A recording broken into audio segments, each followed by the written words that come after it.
Yo, what is good, YouTube? What is good, PlayStation Nation? It is your boy Persona of Gaming with Persona, host of When Persona Speaks, host of When Persona Interviews, and one half of the host of What's Up PlayStation Podcast every Saturday morning at 11 a.m. And first and foremost, guys, I want to thank everyone that is here with me this morning. I know it's super early in the morning. I know it's a Sunday. And I know some of y'all are like, Persona, what is good here? We had to do this on Sunday. But before we get into anything, I want to get a chat, the early birds, the day ones, the lurkers, the ones that are quiet. I want to give y'all a round of applause. So round of applause for the people in the chat. I said, round of applause for the people in the chat. Yo, listen, this is a series that I've been wanting to do this for a while, and I pushed it back.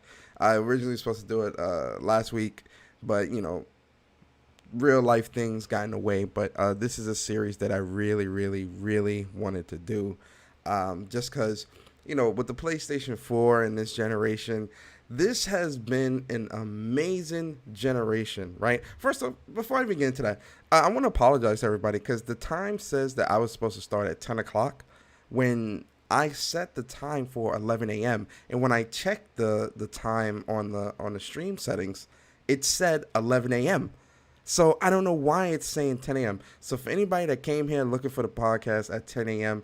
and nothing was happening, I'm sorry about that. I don't know why this was saying 10 a.m. It was supposed to say 11 a.m. It was supposed to say 11. I was doing this from 11. So I don't know what's going on. Anyway, so, shout out to everybody here, man. Oh, that's right. Time went back. Oh, my God. So, yeah, I hold the L. But if time went back, why didn't my podcast is still set for 11 a.m. So even if time went back, the podcast should still be for 11 a.m. Anyway, okay, fine. Let's not even dwell on that. Anyway, so yes, so I apologize for being tardy or being late. Right. But the Generation in Review series, right? So the reason why I wanted to do this series and the reason why I wanted to do it so close to the launch of the PlayStation 5 is because it's going to be a 3-part series, right? This first part is going to be the top 25 or 30, depending on how I feel during the course of the show. It might be a top 30. We don't know. But I wanted to do a top 25. It says PS4 games, but really it's games of the generation, right? It's not going to be all PlayStation PS4 exclusives that I'm going to be listing, but I'm going to be listing some of the games that really, for me personally, jumped out at me and really grabbed me throughout the course of this generation. Some you might like, some of y'all might be like, yo, Persona, you got this in your list? What? Why you got this? Listen, it's going to be a dope conversation. It's going to be really, really fun. But this is definitely something that I really wanted to make sure that I did right before the new generation because we are on the cusp of a new gen, right? And let me know, guys, let me know in the chat if how my sound quality is and everything. Let me know if I'm too loud, if I'm too low, if it's, echoey, a lot of noise. Let me know if the sound is good. I want to make sure the sound is really good for everybody.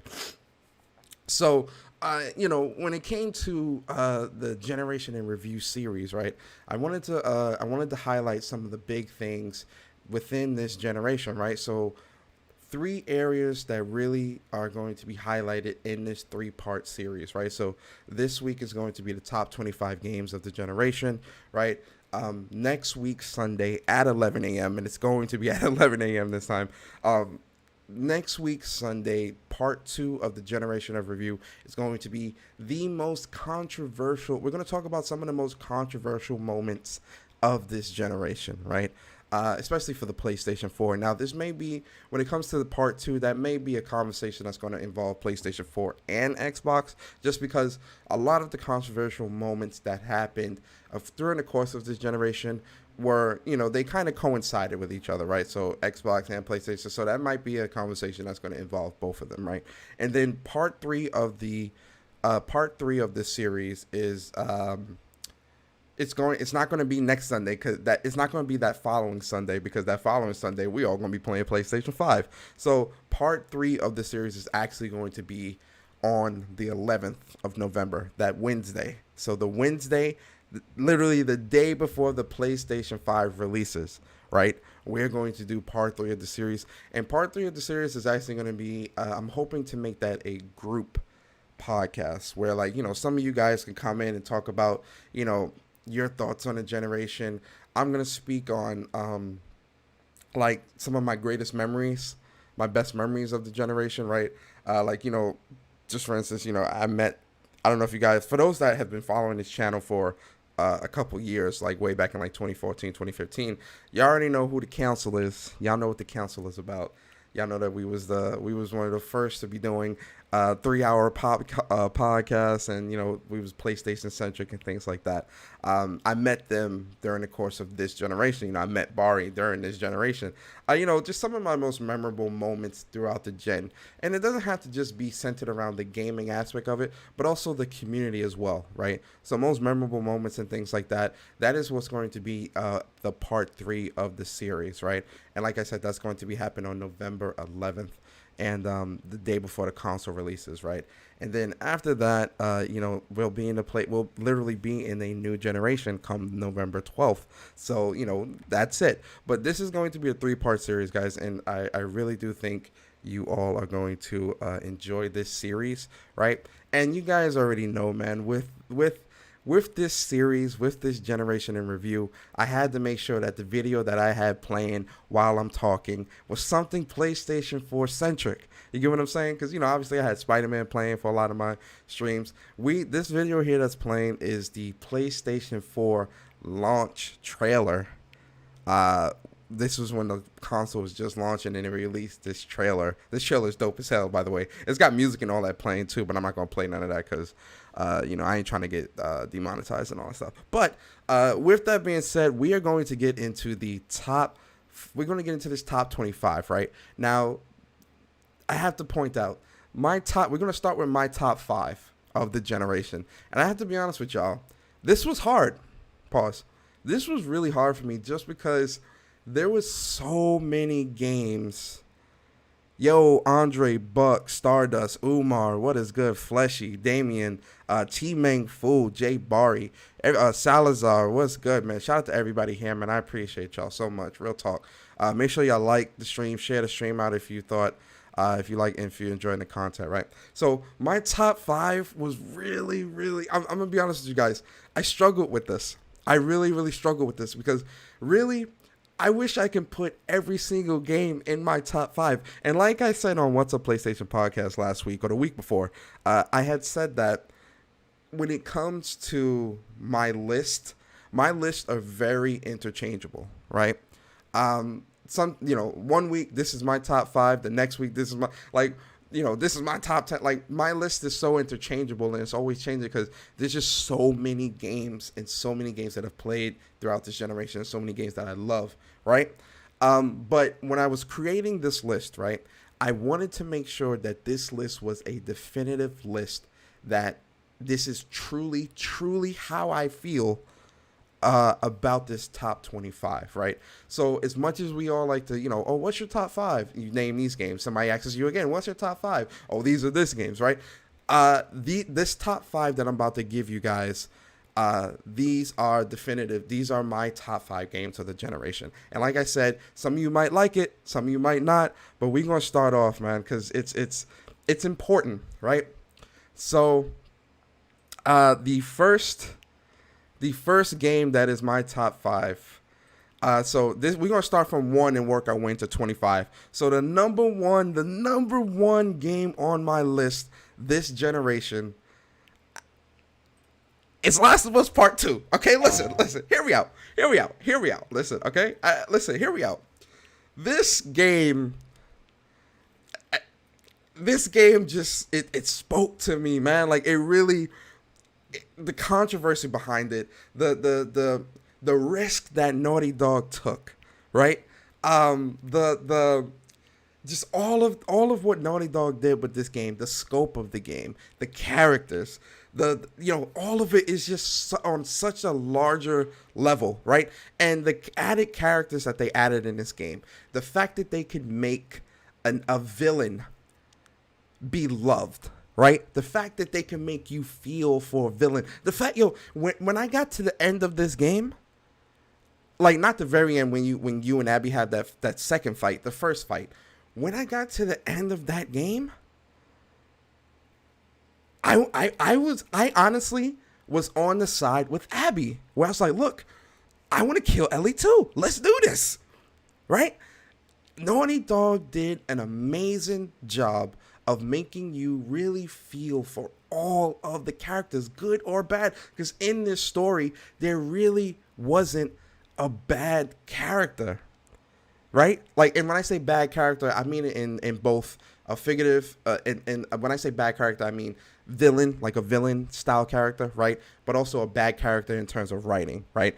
In my opinion, I didn't really feel like there was any character that was written poorly in this game, right? The gameplay, obviously Naughty Dog, when it comes to Naughty Dog, they are kings when it comes to gameplay, right? They know how to do gameplay. They know how to do story driven games. They even know how to do multiplayer, right?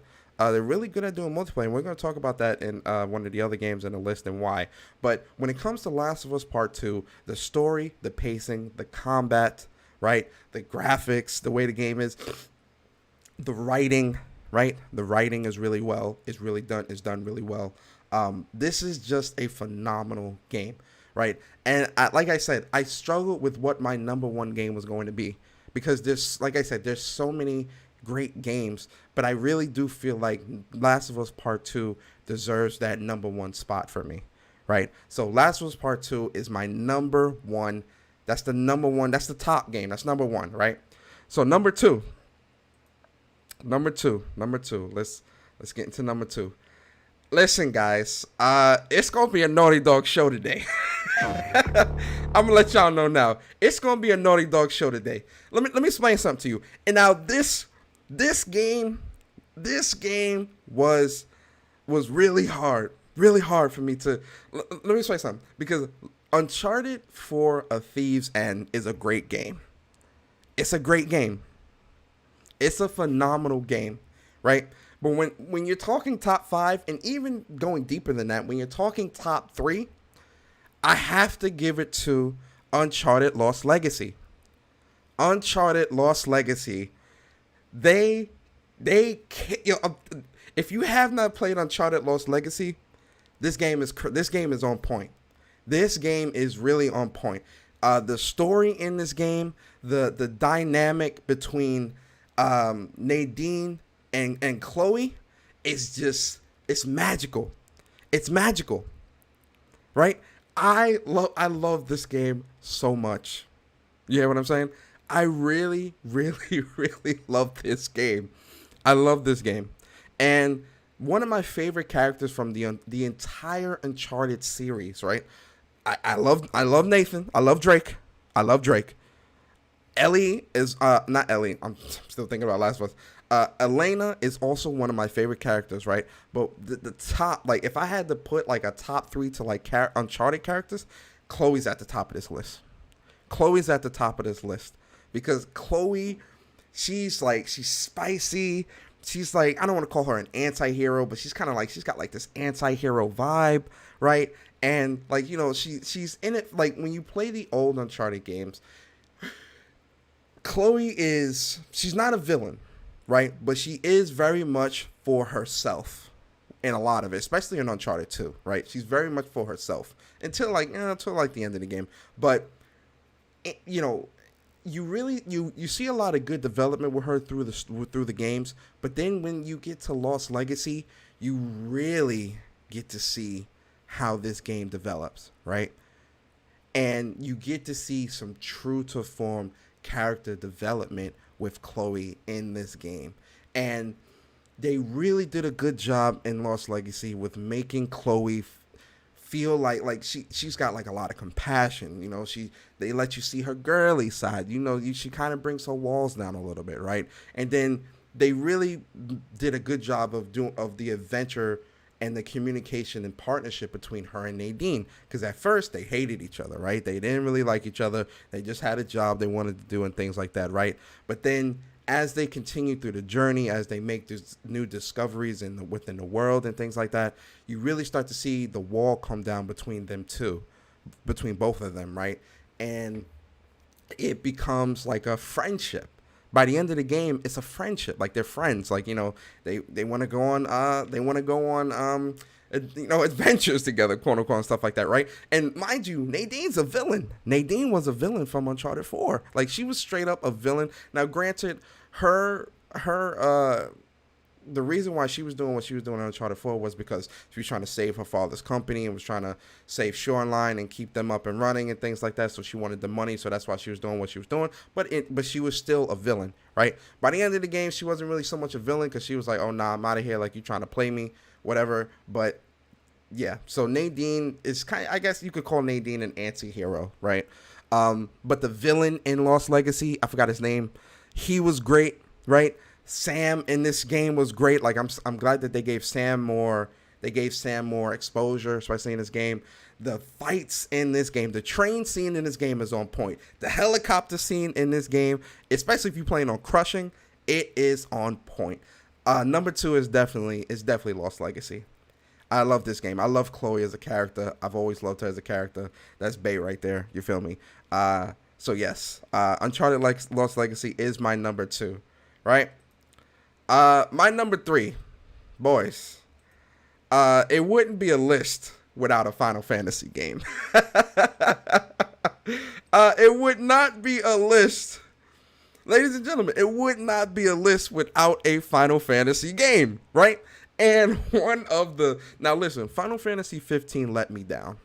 I'm not gonna lie to you guys. Final Fantasy 15 was not a great game, right? And I stand by this. It was not a great game. For this generation, Final Fantasy 15 was not a good game at all. At all, right? But Square came through and saved us with the Final Fantasy 7 remake. Now listen, as a longtime Final Fantasy fan, right? I consider, and granted, 12, not 12. 7 is, if we were doing like a Final Fantasy list, 7 would actually be number 2. My favorite Final Fantasy is Final Fantasy 12, but Final Fantasy 7 is number 2, and then number 3 would be Final Fantasy 8. So yeah, but actually no, between 8 and 10, it depends. It depends how I feel. But Final Fantasy 7 remake, this game is phenomenal. You understand what I'm saying to you guys? The characters, right? The writing, the graphics, the combat, the story, the world.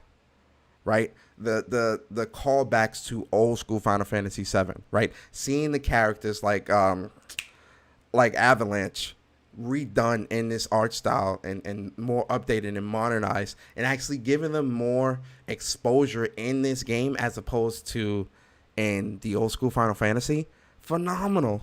Sephiroth is on point in this game. Genova is on point. Walmart, is on point. The combat in this game is some of the best combat that I've ever played in a Final Fantasy game. The combat in this game is phenomenal. Square and the team outdid themselves with this game. They outdid themselves with the story. Because it's not like a one-to-one. Then it's very one-to-one in a lot of areas, but they do a lot more explaining and a lot more exploring of characters that you normally wouldn't have known about or really known too much about playing the original game. Like I said, like Avalanche, like you learn a lot more about the Avalanche characters, and you really get to see them in their day-to-day lives and things like that. They do a good job of highlighting a lot of that stuff, right? Shinra building, the explanation, all these different things that they did within this game was just on point. And I love, like, Final Fantasy 7. I can't wait for part 2, right? I just cannot wait for part 2, because if this is any indication of what we can expect from Final Fantasy 7 Remake throughout the rest of the other parts, I'm on board and I'm sold. I love Final Fantasy. I love Aerith. I love Tifa, Barrett. Like, the characters, the boss fights, the moves, everything in this game was on point. So, yes, this is my game right here. The summons, I love the summons. This is just such a great game. Right? So that's number 3.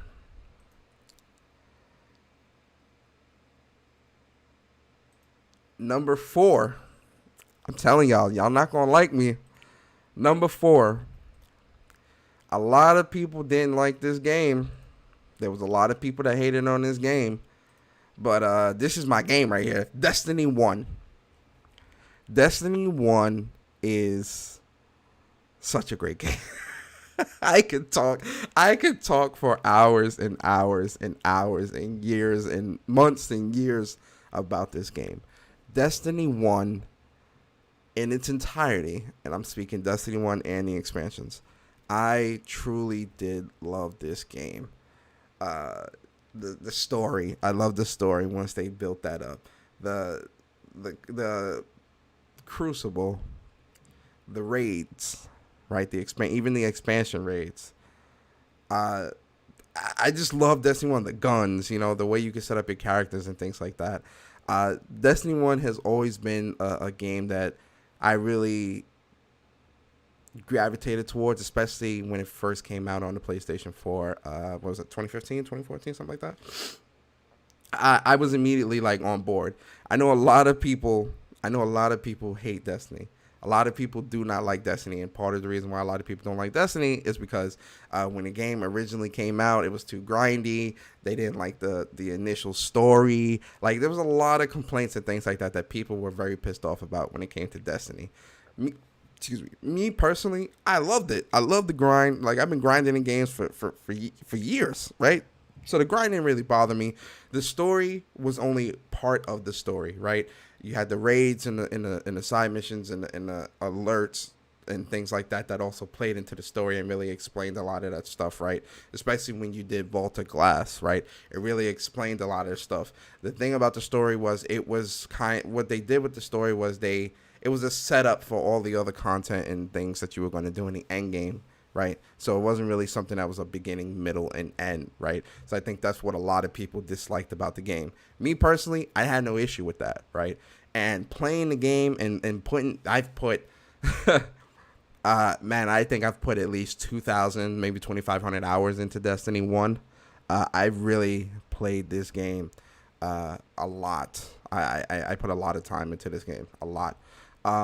And playing this game is the nightfalls, the raids, like everything about this game is just great. The enemy types, the way the enemies fight, the strategy you got to take, and the events that they had, and just all these different things about Destiny, I just loved, right? And this was definitely something that I struggled with. I know that a lot of people dislike Destiny, but and you can ask Barry, you can ask anybody that knows me. Whenever someone's talking shit about Destiny, I get into attack mode because I know Destiny. So whatever shit you talking, I'm gonna check you on it because I know Destiny.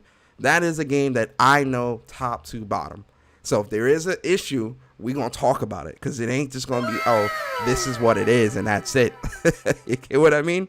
So Destiny is definitely number 4 game, right? Shout out to Destiny, right? Number 5. Again, guys, I know a lot of people are not happy with this list. Yo, Fleshy, thank you so much for subbing to the channel. This is my other account. Oh, okay, cool. Appreciate you subbing to it. Yo, John Niner, what's good, man? Stardust, Jamar, Ankator, Buck Rogers, what's good, man? How y'all feeling today, man? Appreciate y'all coming through. Number 5 game. We've been playing this game for weeks and weeks and weeks now, and it is arguably one of the greatest games to release this generation, in my opinion. Ghost of Tsushima. Listen, Sucker Punch I've always liked Sucker Punch from the Sly Cooper days all the way up to the Infamous. Like, Sucker Punch has been a very, very, very solid studio, right? I love the Infamous games. I love the Sly Cooper games. They really are on point with the games that they create, right? When it comes to Ghost of Tsushima, Sucker Punch has done a phenomenal job of elevating their talents, elevating their status within the industry. Like, they really have elevated themselves with this game because this is so far outside of what they normally create, that seeing them create this, the authenticity of the Japanese culture, the graphics, the loading, the story, the online, which the online is, it's I and some of y'all might not like this, what I'm about to say, but the online in Ghost of Tsushima is probably some of the best online I've ever played, man, in this generation. The co-op story missions, the co-op survival, the raid, which is super challenging, and I love the challenge. Don't get it twisted. I love the challenge. I love the challenge of the raid, even though like we were doing like a 7-hour raid yesterday and we couldn't get through the second part. We're going to finish that today though for sure. But Ghost of Tsushima is a game that excels in a lot of places, and it does a lot within this one game, and it does it well, right? That's what makes it so impressive, is the fact that Sucker Punch has created a game that is authentic to the Japanese culture. It's doing a lot within the game. You got an open world story. You got the side missions. You got side mission stories. You got the main story. You got the combats. You got the, you have to make sure all these things. The game has a lot of moving parts. And as we know with a lot of open world games this generation, there's glitches, there's lag, there's XY, there's all these different things, right? But when it comes to Ghost of Tsushima, it does a lot right. Right? Then when you move to Ghost of Tsushima Legends, which is the online portion of the game, co-op, being able to use the same characters, the thought that went into creating the co-op experience within this game, the fact that it has matchmaking for those that don't have people to play with, the raid, which is very thought out. Like this raid they thought of everything in this raid, which is really impressive. But the way that it looks, especially on Ghost of Tsushima Legends, in the online experience, when you're playing online games, normally you expect lag, you expect the world not to be as grand, like all these different things, right? Because it's online, so to simulate all that is very tough. But with Ghost of Tsushima Legends, no lag, the enemies are super responsive. The experience is just as if you were playing the single player portion of it as well. The particle effects that you can put on your sword, the way that you can create characters. Not create characters, but the way that you can build your characters up with the gear and all these different things, it is on point. You feel me? Like, it really is on point. So it's definitely something that I really appreciate from Sucker Punch. And really, with Sucker Punch, I've always respected them as a developer. I've always thought that they've made great games. Like I said, I love the Infamous series. Infamous Second Son is a great game. Yo, Fleshy, thank you so much for the super chat.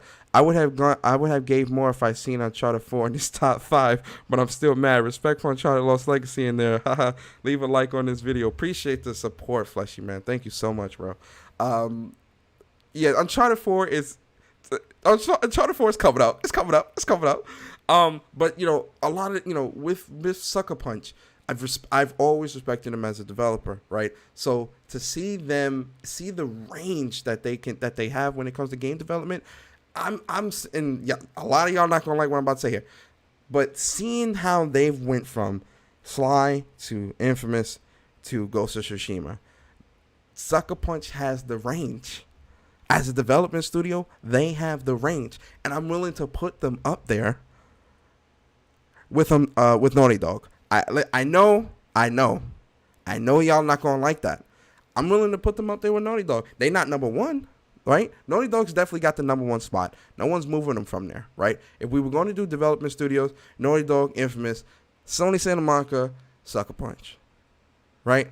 I would even say Santa Monica and Sucker Punch are interchangeable, right?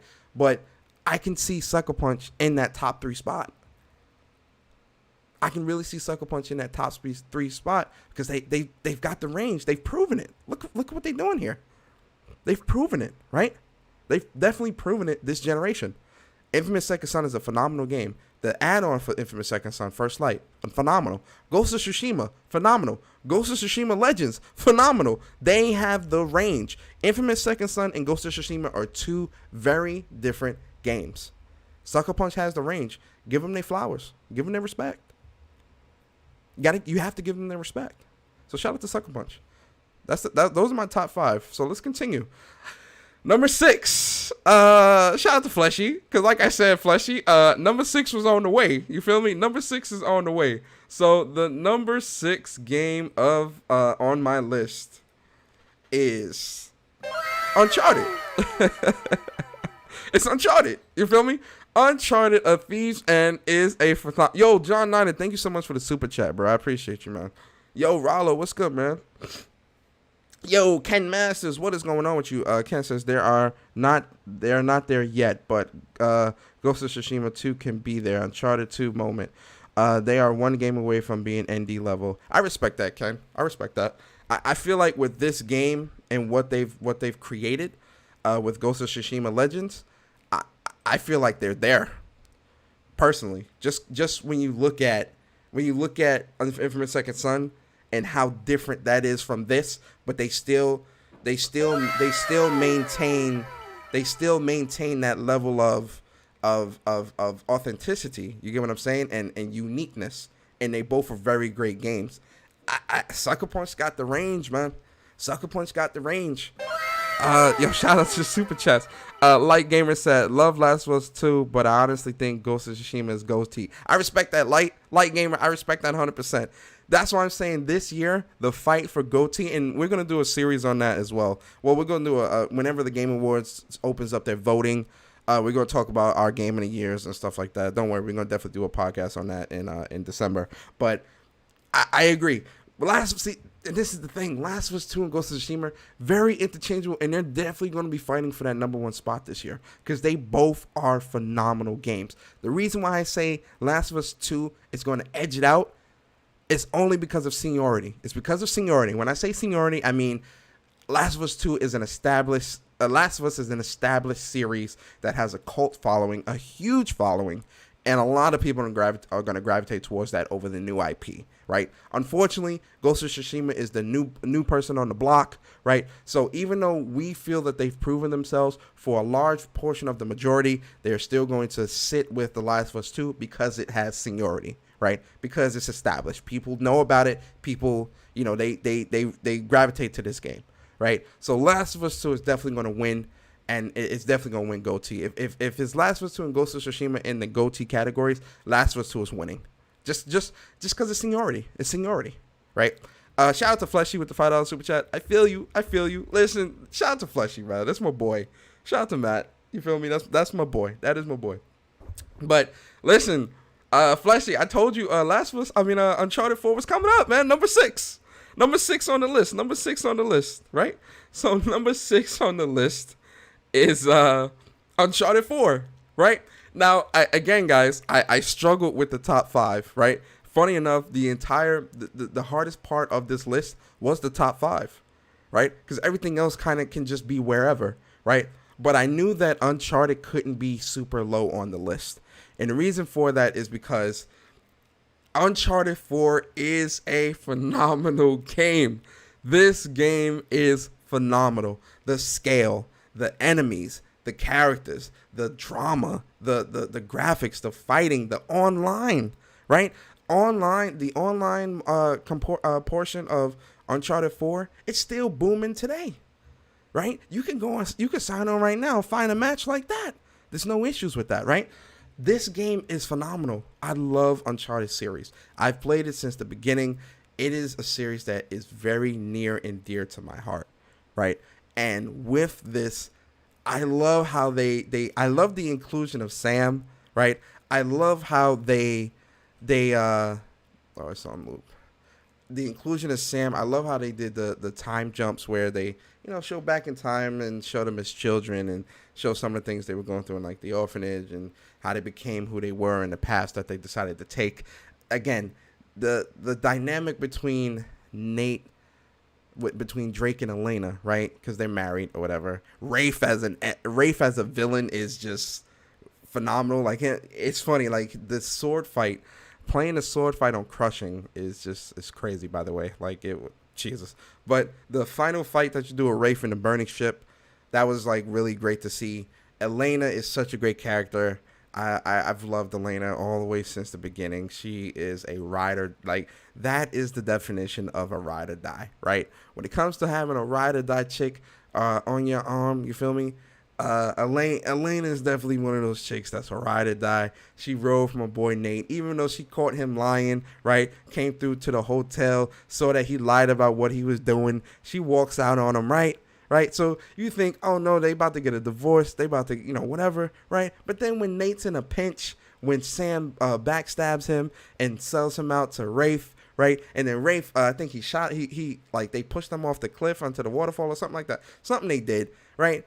Then, he's laying in the water or whatever, and who's pulling him out the water? It ain't Sully. It ain't Chloe, right? It ain't none of them. It's Elena, because Elena said, ain't nobody going to take my husband out. So she came through, and they were together, you feel me? There was a little problems, but I love the dynamic anyway, right? And it was just phenomenal, right? So shout out to Elena. That dynamic between both of them is really on point, right? And the fight between Nate, Sam, and Nadine was just crazy because she beat the shit out these two dudes, man. I'm be honest, she beat the shit out of them, right? But this game is great. This game is great. This is definitely a number 6. This is a number 6, right? Number 7, right? Now I gotta get my list. Number 7 on the list. All right, y'all going y'all gonna love this one, man. Number 7 on the list is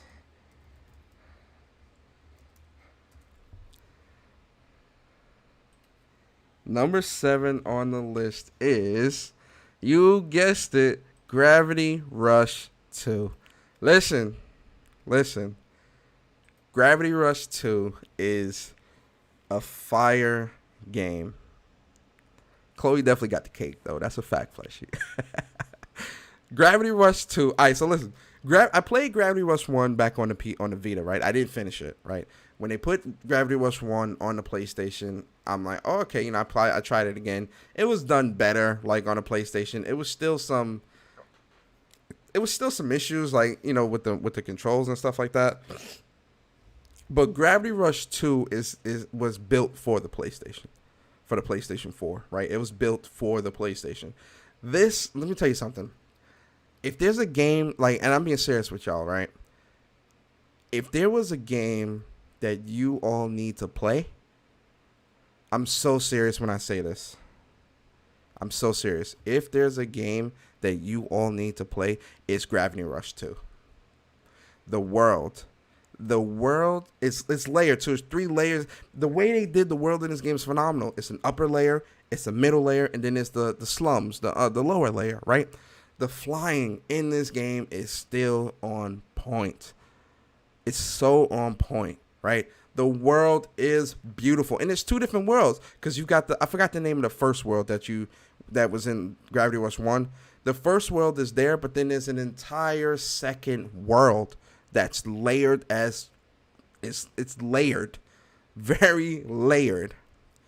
And the way you can just fly around, and just flying in this game is phenomenal. You get what I'm saying? Just flying around in this game is just great, right? But when you introduce the enemies, when you introduce the story, when you introduce the side missions, right? The challenges that you have to do, there's a lot to do in this game. Right, the team, I think it was Japan. Was this Japan studio? I think that made this. Yeah, Japan studio. Was this Japan studio? I forget who was developers of this. I totally forgot. I'm so serious. I'm sorry. Somebody let me know in the chat. I forgot if this was Japan studio or Teal. What's good, man? I forget if this is Japan studio or what that made this. But with this game, It was just great to play. It was great to be a part of this world, to see how beautiful it was Japan Studio. Okay, it was Japan Studio.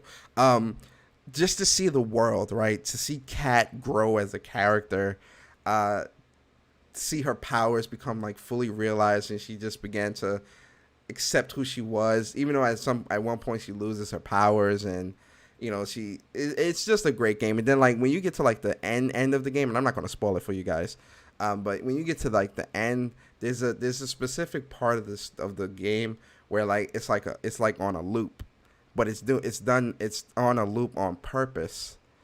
And yo, Soft, what's good? It's on a loop on purpose, and like the way that it plays out is just phenomenal, right? And like the costumes in this game is on point. You best believe I'm dressed up as B2. Is it B2? Yeah, it's B2. Yeah, I can't remember the chick from Nier. My God. Anyway, I'm dressed as her. When I was playing the game, I was dressed as her. The costumes that they got in this game is like really on point. I love it. So yeah, this game is great. This game is great. This game is on point.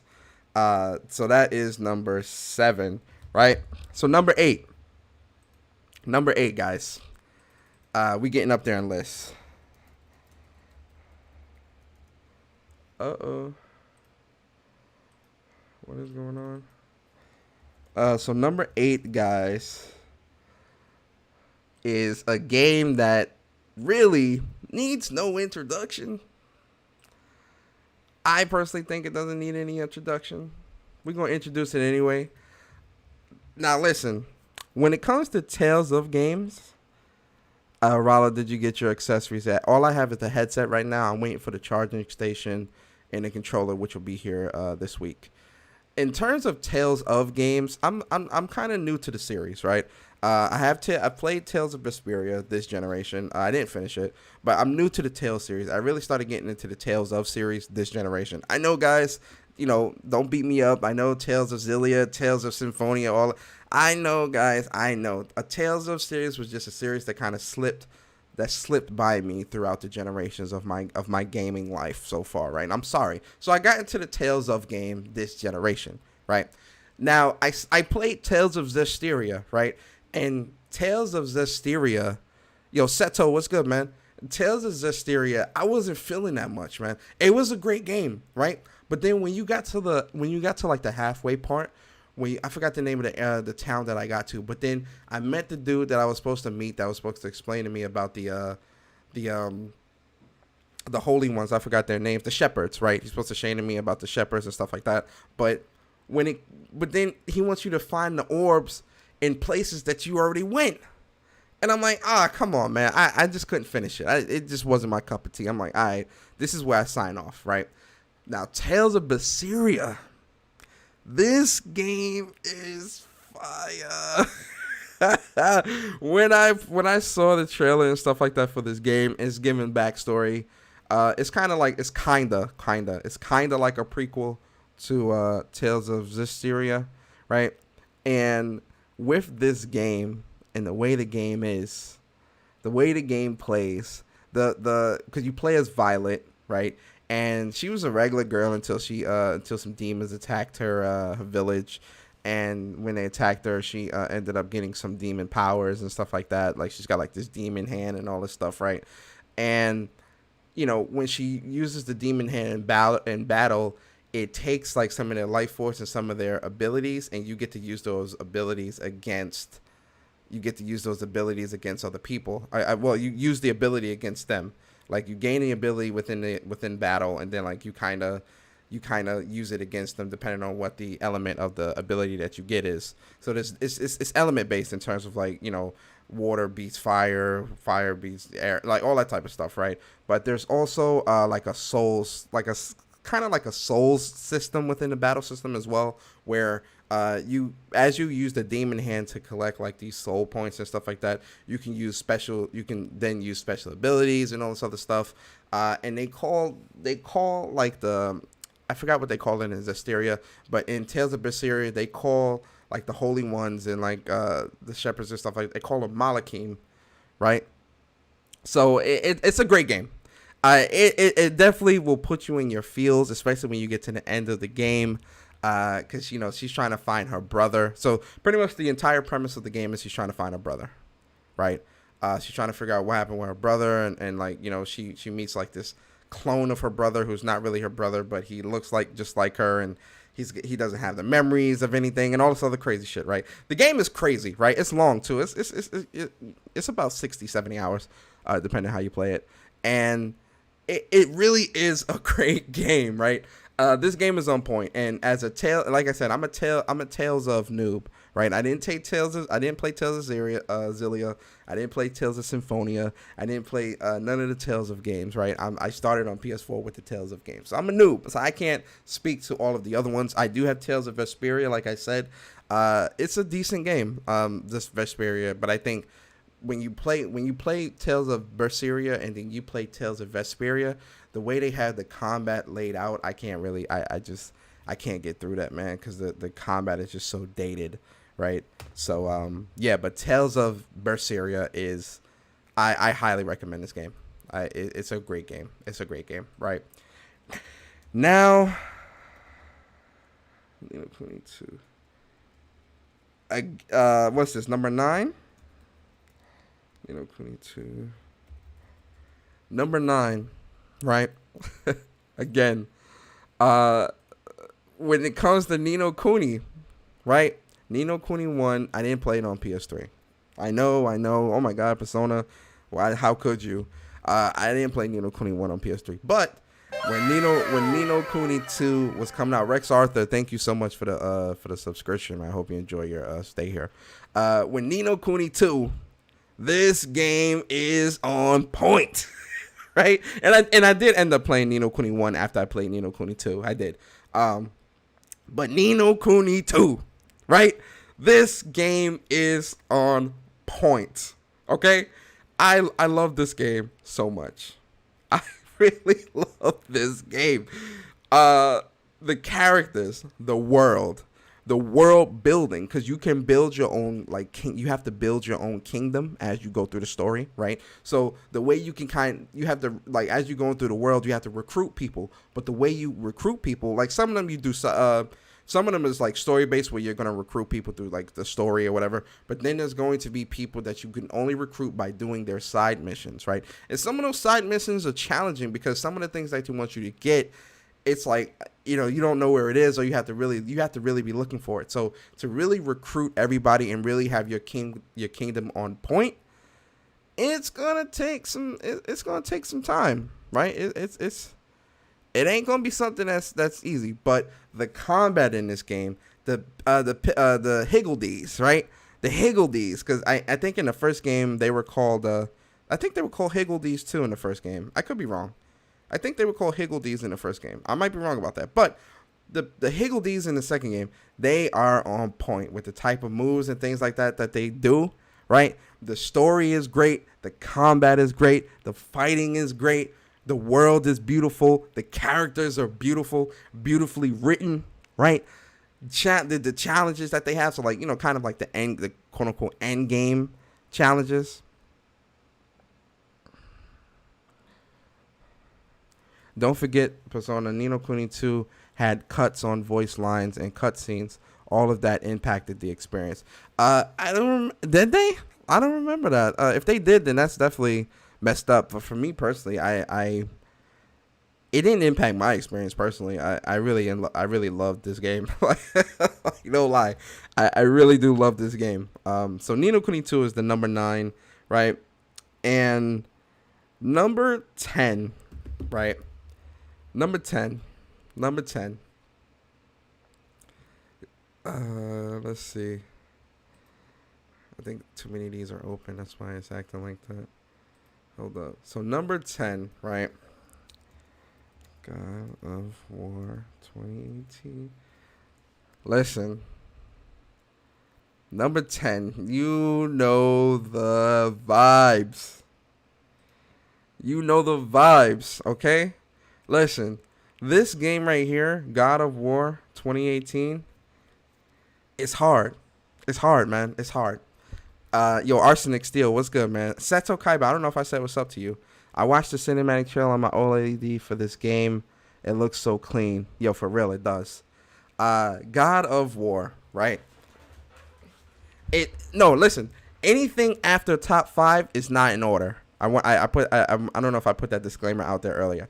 Anything after the top 5 is not in order. It's not in order, right? So just because it's at number 10 doesn't mean that it's not in order. It's just top 5 was what was in order. But God of War, right? God of War is an amazing. This game This game touched me as a gamer. God of War 2018 it's magic. It's magic on a disc.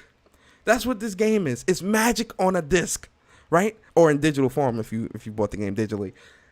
Kratos as a character in this game, you really get to see like an evolved form of Kratos, right?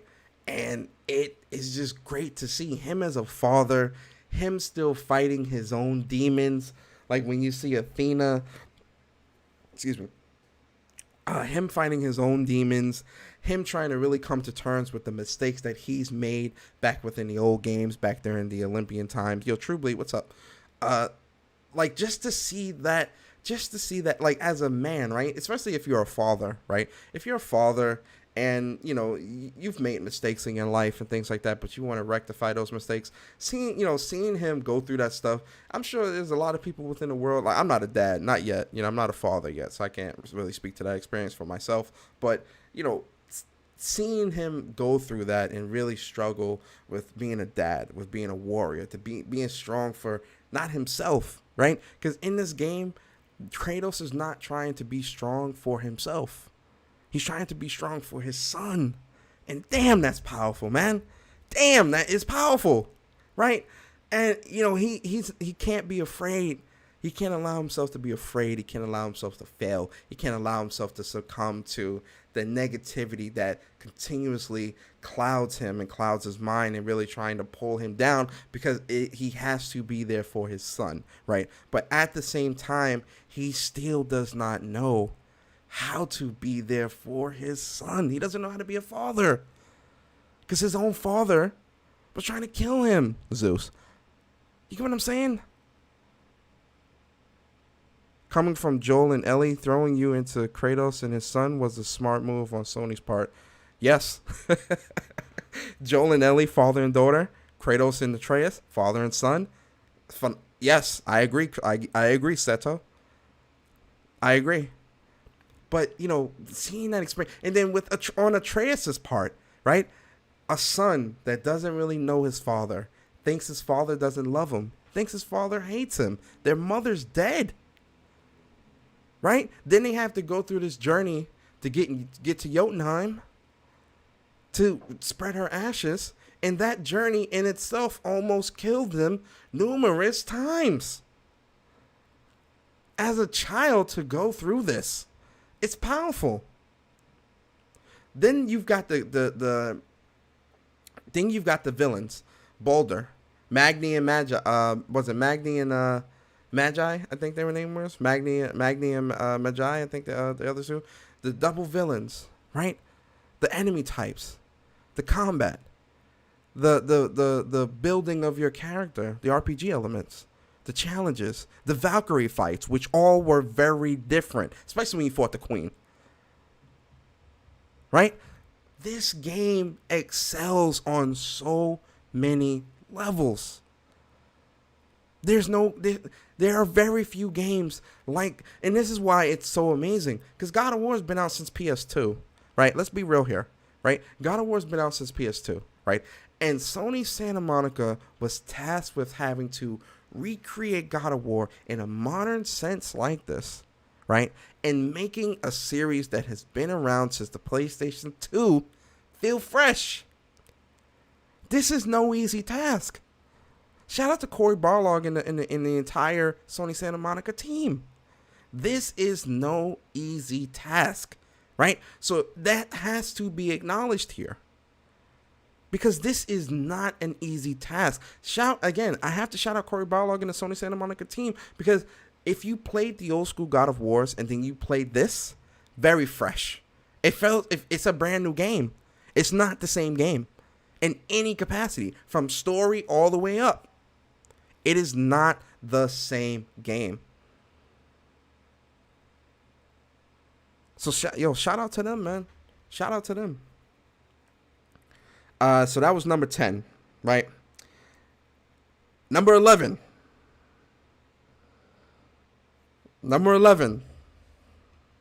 I don't know if a lot of y'all gonna like this. Y'all ain't gonna like this.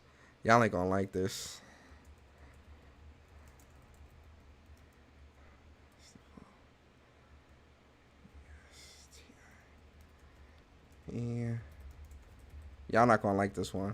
Y'all not gonna like this. Number 11. Y'all not gonna like this.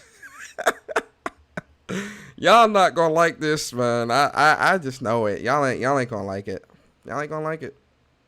I'm trying to find the right trailer for it though. All right, here we go. So this game is it's a very listen. It's a very very niche game. It's niche. It's niche as fuck, right?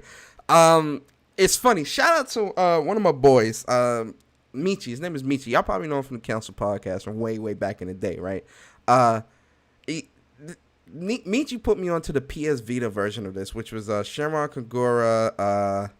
What was it? Shenron Kagura. I forgot. Somebody let me know in the chat what was the name of the Vita version. I forgot the name of it, but I played the Vita version. I was like, oh, this shit is dope, right? I love those hack and slash type games and things like that. So you know, this was right up my alley, right? Then when they came out with Shenron Kagura Estival Versus on the PS4, I was like, oh, we gotta play this. I had to grab this, and I got the platinum in this game. I was not disappointed. This game was really great. The dialogue is super funny. It's super raunchy. It's a real raunchy game, right?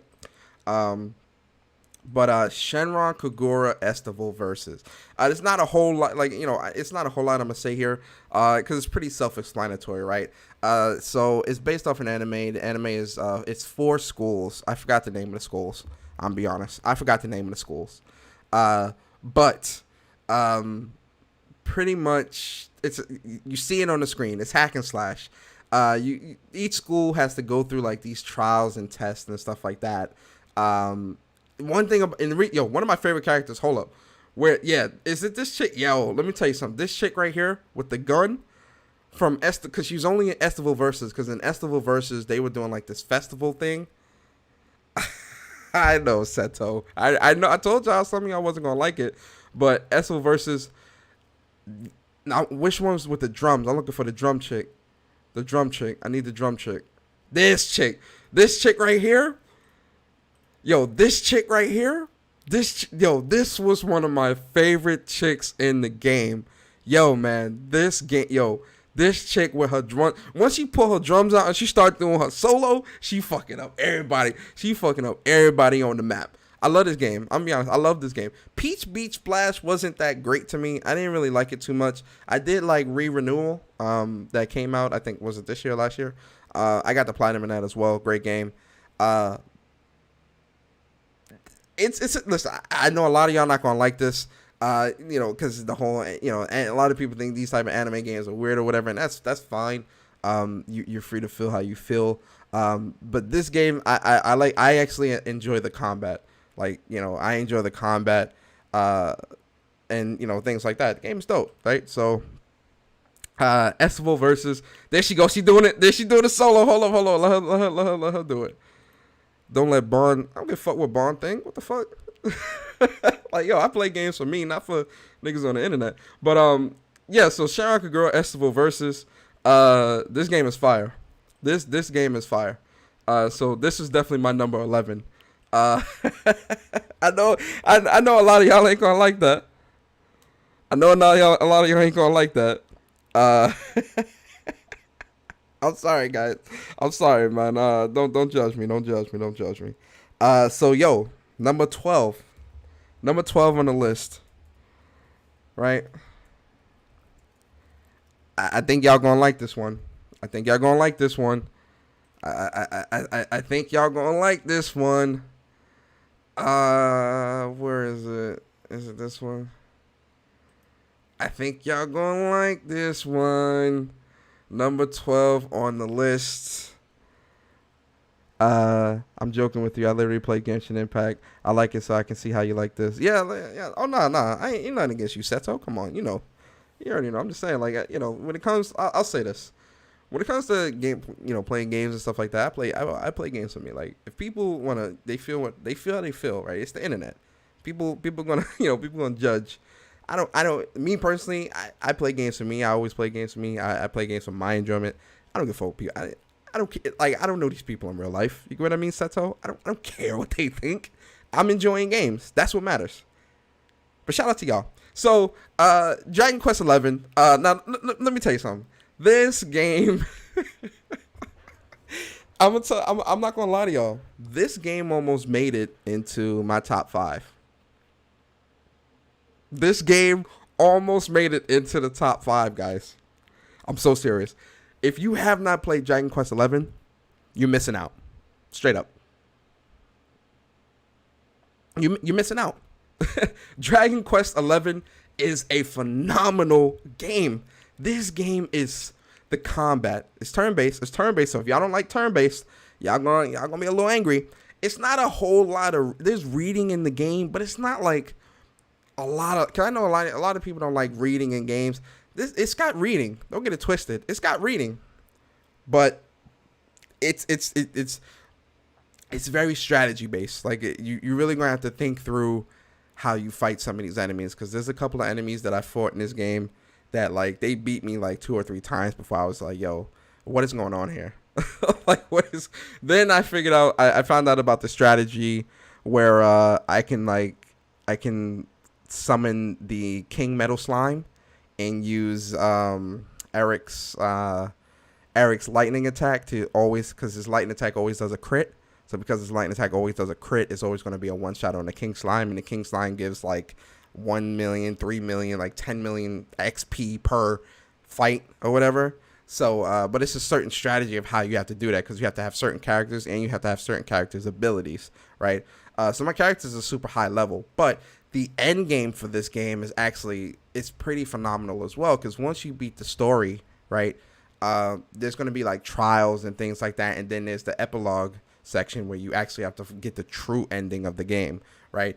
And then there's also going to be trials and things like that, and with the trials, you can only like the way the trials are set up is you can only use 2 characters, and you only can use a certain number of moves, and if you don't kill the enemies within those certain number of moves, you fail, right? So those are the trials. And then you've got like end game, like higher level bosses, right, that you can fight throughout the world and in dungeons and stuff like that, right? This game is very deep, very detailed, right? I highly recommend this game. I'm gonna get the platinum in this because I still got to do the casino stuff, and I still got to get all my characters to 99, which is something that I got to do. But outside of that, this game is phenomenal. I highly recommend this game. Shout out to Dragon Quest, man. So number 13, right? I think we all can agree here, right? Number 13.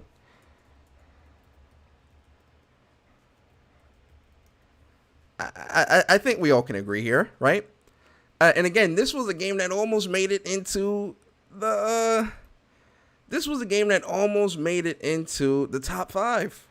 I'm telling you, PlayStation has a lot of games that can make it into the top 5, right? But you gotta pick and choose. And listen, when it comes to my favorite Marvel characters, right? It goes Spider-Man, Wolverine, Hulk. Those are my 3 favorite Marvel characters in the entirety of Marvel, right? Spider-Man, obviously number 1. He a New Yorker. Shout out to New York. You know, we out here. And I've loved the Spider-Man games for a long time. Web of Shadows. And I forgot the name of the other one. But this game here. This is a great, this game is so great. Spider-Man, shout out to Insomniac. Insomniac is one of the best purchases that PlayStation could have gotten, right? Because one, Insomniac has 4 teams, and Insomniac is very huge, right? Pause. And when it comes to Insomniac's range, right? Insomniac's got range. Like, the range on Insomniac is real. We've got Resistance, Ratchet and Clank, Spider-Man, right? Like, their range is really on point. And with this Spider-Man game, it's a tried and true Spider-Man game, all through and through. And I can't wait for Miles Morales. Have we all seen Miles Morales? Have we seen the Miles Morales gameplay? Right? Have y'all seen that Miles Morales gameplay? Right? Spider-Man is a great game, great character, great writing. The world was great. The combat was great. The puddles were great because we all know Puddlegate. The puddles were phenomenal, right? And the game is just on point. The game is really great. Look at the combat, man. Just look. Look at all the puddles, too. Shout out to the puddles. Y'all remember Puddlegate, man? That was such a wild time. But yeah, Spider-Man is definitely number 13. Number 14. I'm telling y'all not gonna like this one here.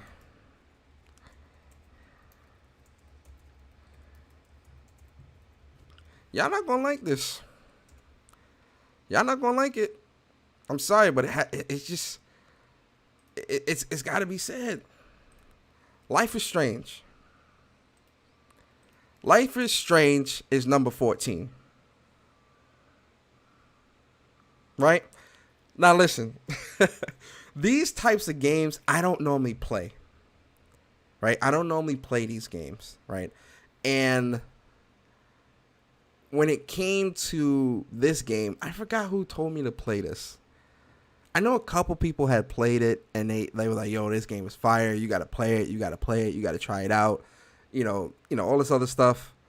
I'm like, okay. So I played it. Yo.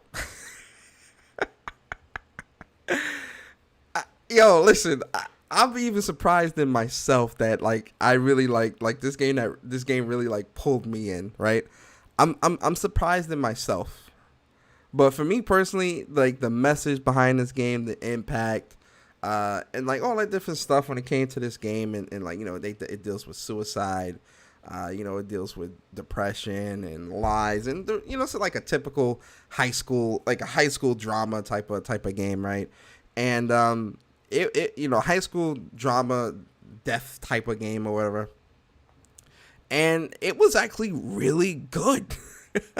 Right? This game was actually really, really good. And the ending to this game and how you find out like who was actually the one that killed what's her name, Sarah or Tiffany or whatever, and how that happened, man, was it crazy. And like it just had my jaw dropped. So yeah, this game was really great. So I had to put it in the list for me. And again, I know a lot of y'all are probably not going to agree with this. Y'all not going to agree with this. Y'all probably like, Persona, you don't know what you're talking about, right? And that's fine. That's fine. But Life is Strange for me is definitely in this top 25 list for me. Because it definitely like opened my eyes. I was like, whoa, like this game is actually like really, really crazy, really good. Because it deals with a lot of supernatural things, sci-fi type of stuff. Life is Strange is my game of the generation. Last of Us 2 could possibly overtake it, but I need to replay it and reflect more. Fleshy says, I got head out here and get ready for some football. Glad I was able to make at least half of this live. I'll catch the VOD later. Great video, Persona. You in the chat. Enjoy your Sunday. Yeah, no doubt, Fleshy, man. I appreciate you, man. Thanks so much for coming through, bro. So Life is Strange was on point. I like it. Number 15. I'm struggling now, guys. I'm struggling. Number 15 on this list is... Okay, I know what number 15 is. Number 15 on this list is...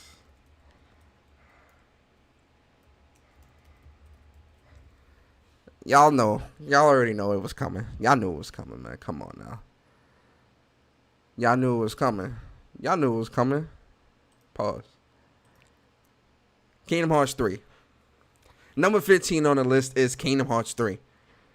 And again, it's funny. Kingdom Hearts 3 was so close to making it on the list. On the top 5. I love Kingdom Hearts. I've been playing Kingdom Hearts since the beginning. Chain of Memories, Birth by Sleep, I played all of it. This Kingdom Hearts 3 is on point. It really is. I enjoyed this game quite a bit. The world's beautiful. The combat is great. The storytelling is really good. The boss battles are great. It's not a lot you need to say. They tie up a lot of different things as well with some of the other characters that kind of fell by the wayside for some of the games, right? Man, recap Kingdom Hearts 3 or recap Kingdom Hearts entirety? Because if I'm recapping Kingdom Hearts entirety, man, I ain't gonna lie, I'll struggle with that as well, man. I'm not even gonna say and lie to you. Uh, but the recap, all right. So I'll recap Kingdom Hearts 3. So the recap for Kingdom Hearts 3 is Xehanort and his all the three Xehanorts. They finally come together and they finally gain the recap my top 25. Oh shit. Okay, I thought you. Yo, Wolfle, I thought you wanted me to recap. I thought you wanted me to recap Kingdom Hearts 3. I was about to say, bro, come on, man. Yeah, I was gonna try though. So the recap. So the top 5 is. Ah, shit, I done forgot. Hold on, let me look at my list. So the top 5 is Uncharted Lost Legacy, Final Fantasy 7, Destiny 1, Ghost of Tsushima, Last of Us 2. Those are the top 5. Then we've got Gravity. So then the rest aren't in order, but those are the top 5. So then 6 is Kuni 2, Tales of Zysteria, Gravity Rush 2, God of War, Life is Strange, Kingdom Hearts, and Spider-Man. That's where we're at right now. Yeah, I thought this man wanted me to recap the entirety of Kingdom Hearts, man. I'm about to be like, look, bro, I'll tell you the tidbits from Kingdom Hearts 3. I'm not recapping this whole damn thing on the stream. That's a little stressful. Okay, so now that's at 15. All right, so number 16, right? Number 16. I think we all can agree here. I think we can agree.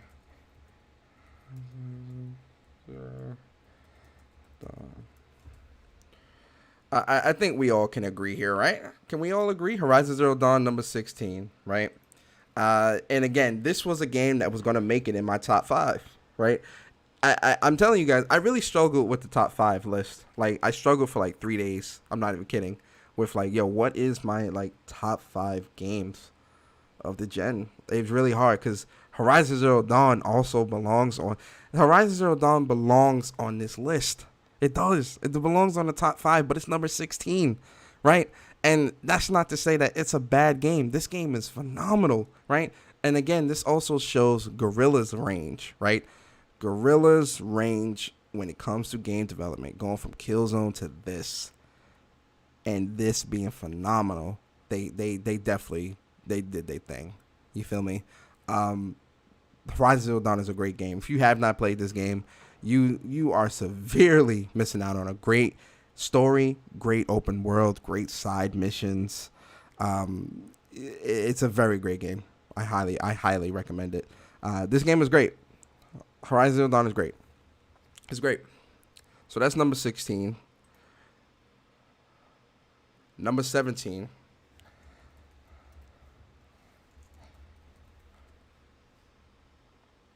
Number 17 trailer. We're going to have to give it up to the Knack boys. Shout out to Mark Cerny. Shout out to my boy Mark Cerny. When you sneaking and find a bot, then the audio hits. That's when I knew that was going to be a good game. You talking about Horizon? Yeah, Horizon is Horizon. The audio in the game, the sounds that the robots make and stuff like that, the story and things like that were really good. Knack for number 17, man. I got to be honest. Knack is a great game. And I have to be honest, I didn't play this game until much later in the generation. Shout out to Bari, because I know Bari, like, he rides for the Knack crew, right? He rides for the Knack games. And I have to be honest, when I finally did play this game, the platforming, the fighting, this game actually was really impressive. I was like, wow, this is actually like a really phenomenal game. Like, you get what I'm saying? Knack is great. It's a platformer. It's got good combat. Knack himself, like the way he fights and things like that, and the story and all that is really good as well. It's pretty challenging. Like real talk, it's really challenging too. Like this game ain't easy. Like you definitely you definitely gonna have a challenge here if you play a Knack. It's not easy. It's not an easy game. It's not an easy game in any capacity, right? So shout out to Knack for number 16. Oh, what's that? 17. That was number 16. Number 17. That's probably number 17. All right, so number 18, right?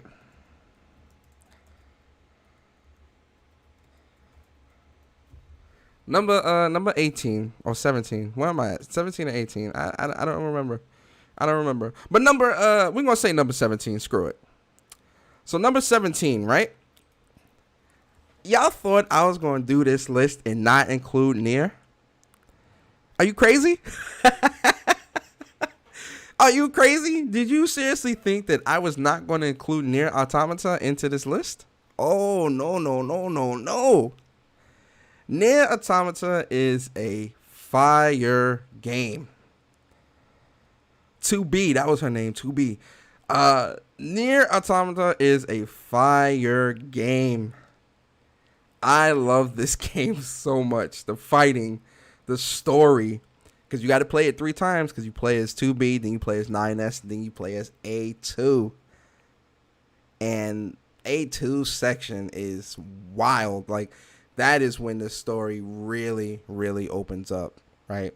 Also going to get into Nier as well. The camera always picked different distances, killed the game for me. Nier was nice, too, especially boss fights. Yeah, the boss fights for Nier were great. The boss fights for Nier were definitely on point. This game is really good. This is a really good game.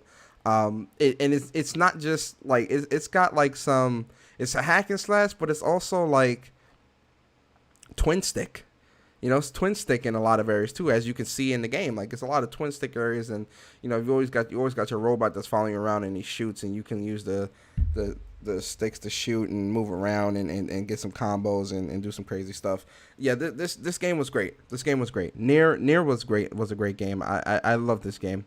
I can't wait for Nier Replicant, because I think Nier Replicant is also going to be like a really great game. Oh no, what's going on?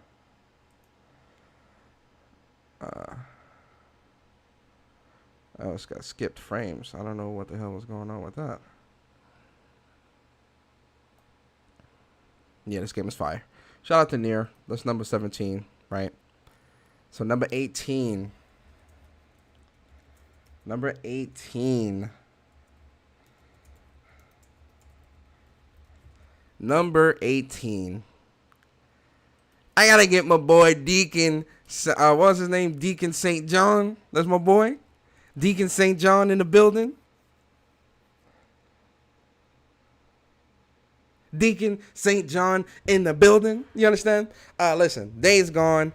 I know a lot of people didn't like this game. They thought it was too long. They thought that it had like it was buggy. And it did. It definitely had like some buggy areas that they needed to fix.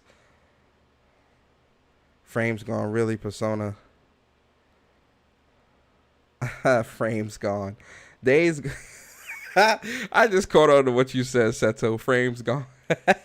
Yo, listen, I love Days Gone, man. I do love this game. Like, and I know a lot of y'all probably gonna be like, nah, how can you enjoy this game? I love this game. This game was great. And yes, it's a zombie or freaker. They call them freakers in this game.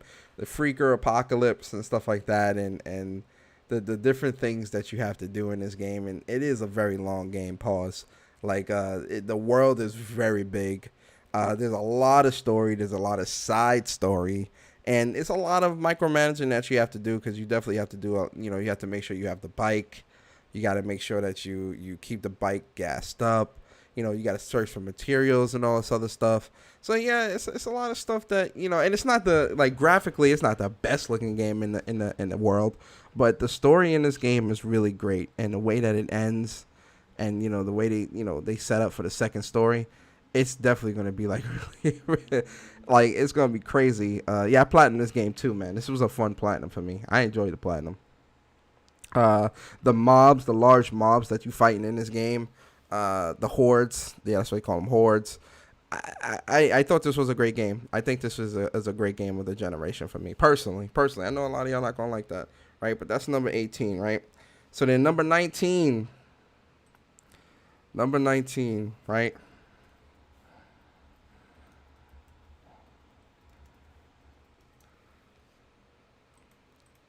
We had Ghost of Tsushima in the top 2, in the top 3, I mean in the top 5. We got to have Infamous Second Son on this list. I hope y'all didn't think I wasn't going to put Infamous Second Son on this list. What? You know Infamous Second Son's got to go on this list. I love this game. Yo, shout out to my boy Delson. Delson is on point. You understand? I love his smoke abilities, and he's got more of like, I don't know if you guys ever saw Hero, but in Hero, one of the guys, he was a villain. He could take like his power was that he could take everybody's power. Like he can, like, I think when he touched them or something like that, he could take their power. Delson's kind of got that same ability, right? His power is smoke, right? He's got smoke powers, but he in the game you also get neon powers, you get video powers, and then at the end you get the rock powers as well, which the concrete powers are probably the best powers in the game, no lie. But as an Infamous game, this game was actually done very right. Like it was actually done really well. Now I would have wanted to see Cole, but Cole died in the second game, so it's to believe. Even though we saw the lightning bolt hit the ship at the end of Infamous 2, right? But in Infamous Second Son, you do play as Delson, bro, and that's his brother in the car with him as well. I forgot his brother's name, but you do play as Delson, bro, and the premise of this game is that you're trying to stop the military from taking over the town. And it's like this crazy chick, because they're trying to round up all of the power users, so to speak, right, within the game. So Delson is going through the game trying to stop them from, taking over the town, terrorizing the town, and honestly stop them from hunting him, because that's really what, that's part of the premise of the game, right? And like I said, it's funny too, because the leader of the military group, I forgot the name of the group, she's got powers, right? She's got powers. So I'm just like, what? Right? But I love Infamous. I love this game. This game is fire. I platinum this game as well. I love this game. I love Delson. The world was great. And really, this is one of the most, like, realistically speaking, even now, like, if you boot up Infamous Second Son now, this game still holds up even today. And I'm talking graphically. This game holds up. This game really holds up. It is still a very, very beautiful game. Oh, it's definitely a sleeper, Seto. It's most definitely a sleeper. Yo, Corleone, what's good, man? What's good with you, man? How you feeling today? So that was number 18. So number 19, guys. And this is for my JRPG crowd out there.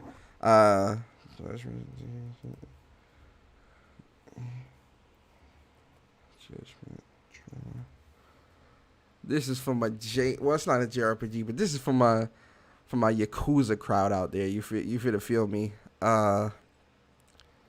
Where's it? Launch trailer. Yo, listen. I'm being serious here. Like, this is what, number 19? This is number 19, right? I'm being serious here. I'm being very serious here. I'm being serious here. If y'all ain't play Judgment, or in Japan it's called Judge Eyes. If y'all ain't play Judge Eyes or Judgment, you missing out. You missing out. Yo, the story in this, one, he's a detective, right? My boy's a detective that be kicking ass, right? Shout out to my boy. You understand? But listen, the story in this game, the story in this game is it's next level, yo. It is I love the story in this game, yo. The story, yo. You missing out. You missing out. Plus Ultra, you missing out. Because the story, like I said, the story in Judge Eyes or Judgment, we're going to call it Judgment. The story in Judgment is really good. So not to give it away, not to give too much away, just in case some of you do play it. In Judgment, there's a lot of killings going on in around town in their town, right? And so this dude is tasked with having to investigate what's going on. Through investigating, the rabbit hole gets deeper. Pause. The rabbit hole goes deeper because it's not just the reason why the killings are happening and why they happened the way they did is a deeper, it has to do with a much, much deeper thing. Right? And it just the rabbit hole in this game just, and it's a long game. Like, you easily going to put 40 hours into this game. I'm dead serious. And that's just, if you're just going through the story, we're talking like 30 plus hours. Like, this game is long. This is a long game. You definitely going to get your money's worth. But any Yakuza style game, you're going to get your money's worth because there's just so much to do in those games. You get what I'm saying? But with Judgment, it's like a detective style Yakuza game, and man, it is good. I'm telling you guys, play it. That's definitely number 19. We getting up there in the list now, guys. Number 20. Man, this is where things get interesting. Number 20, right? Let's play around with it.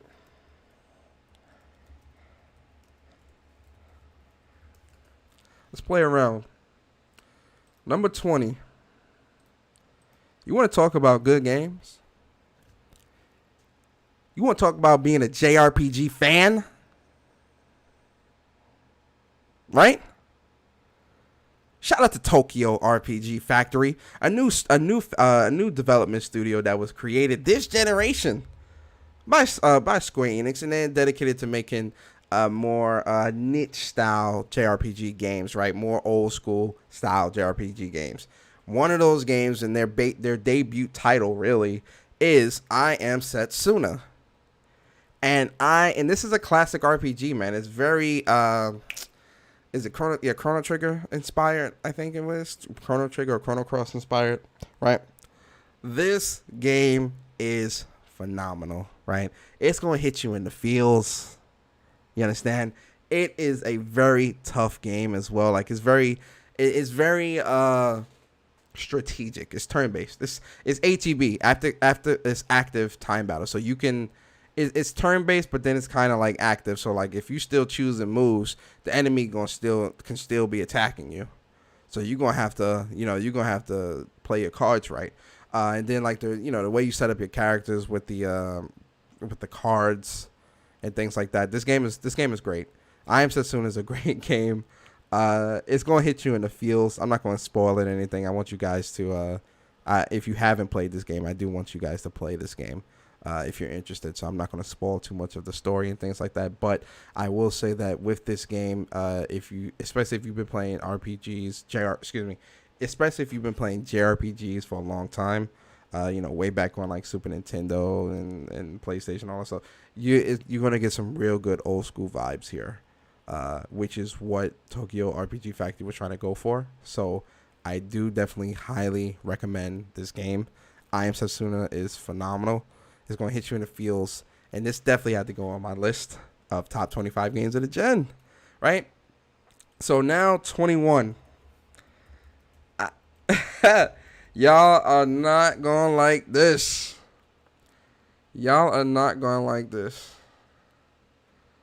Right? Titanfall official. Right? So, peep this, man. Let's talk for a second. Number 21, Titanfall 2, right? Now, listen, Titanfall 1, I didn't play it, to be honest. I played Titanfall 2, though. And Titanfall 2, the story in this game is on point. I love the story. I'm only speaking on the story. And that's why I put this in there. This is why I put this on the list, because the story in this game is really, really good, especially with B9, and like you see the relationship between him and the rider and the different types of enemies that they gotta fight throughout the story, and then when B9 dies, man, it hits you in the feels, man. It really does hit you in the feels. I enjoyed this game a lot. I really did. I got the platinum in this. I highly recommend. He about to catch him. He caught his ass. That was nice. That was nice. So yeah, number 21. Literally, Titanfall 2 died because of the time it released, not the actual game. Yeah. Yo, you know what's so funny about that too, Seto? A lot of folks were saying how much that Titanfall needed a better story and it needed more and all this other stuff. Titanfall 2 fixed a lot of stuff that Titanfall 1 didn't have, right? It fixed a lot of stuff. It added new things. It fixed a lot of stuff, and it made it an overall better game, right? And no one played it. No one was playing the online.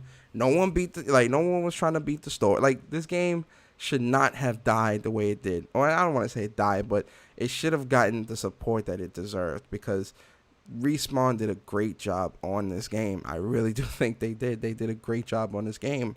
And people didn't play it. People didn't support it. They weren't playing it online. And I'm like, why are you not playing this? Right? So that's 21. 22. This game is Odin Spear. Number 22. Right. Trailer.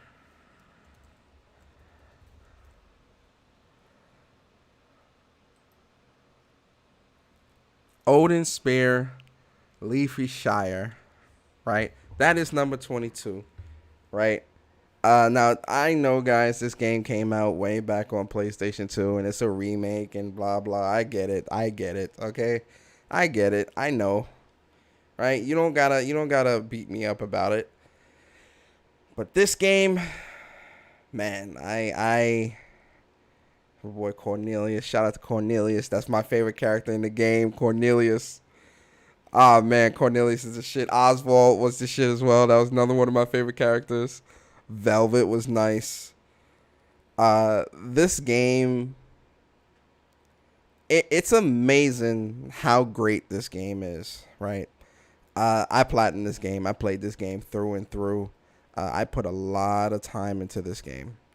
I've easily put like 100 hours into this game, 100 plus hours. And the RPG system, the RPG elements, the combat, the story, right? Man, this game really hit me. It really hit me. And I would not trade this. Like, I can play this game over and over. I'm about to do the Armageddon chapter. Yo, listen. When you do that boss run, if you're trying to go for the platinum, because you got to do the boss run.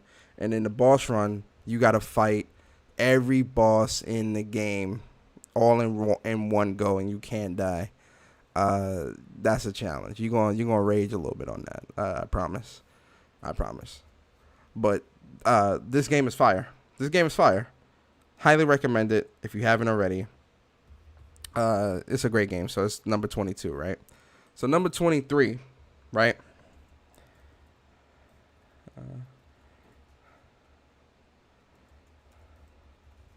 Now this game I think got slept on. I actually think this game would have gotten slept on a bit.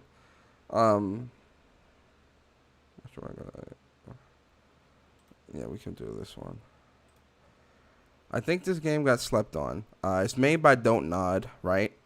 And this actually shows Don't Nod's range, right? Because Don't Nod came from Life is Strange and made this, right?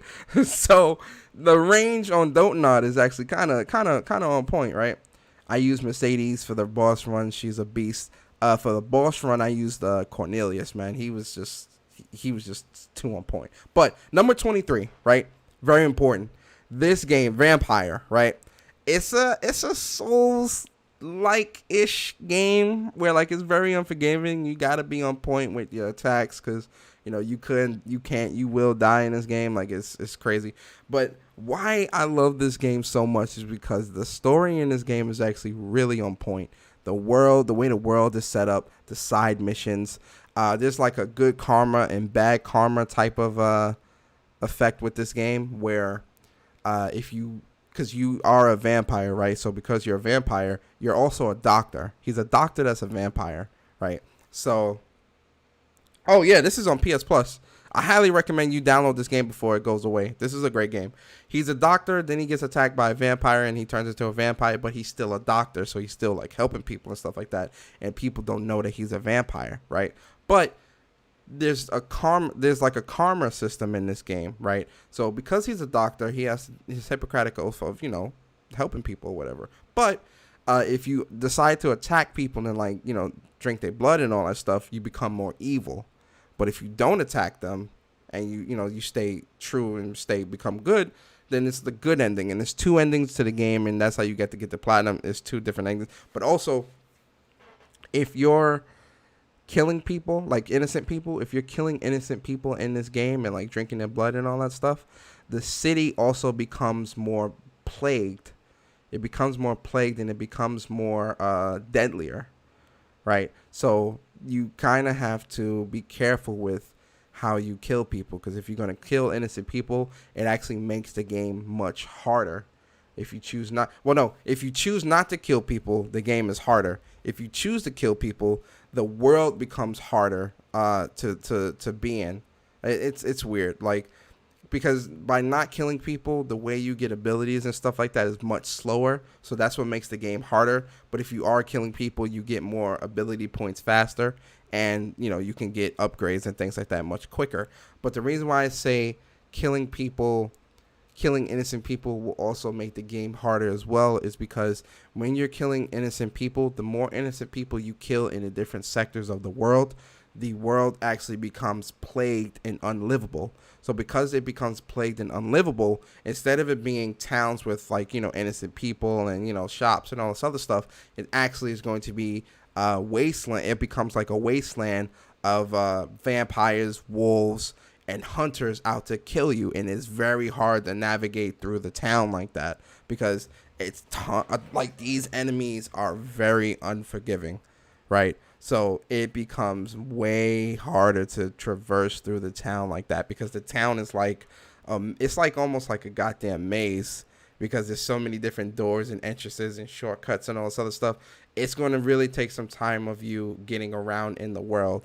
This is why I say if you are going to play this game and you're going to go and get the platinum, I would actually make sure that you don't kill anybody, because there's a way to you could do like the save glitch, where you save the game at a specific part, and you just do both parts like that in one playthrough, right? There's a guide on how you can do it or whatever. But this game is great. I love this game a lot. Vampire's on point, man. So that's my number 23, right? So then 24, right? This is where we are getting into the big boys, right? So number 24 is, oh man,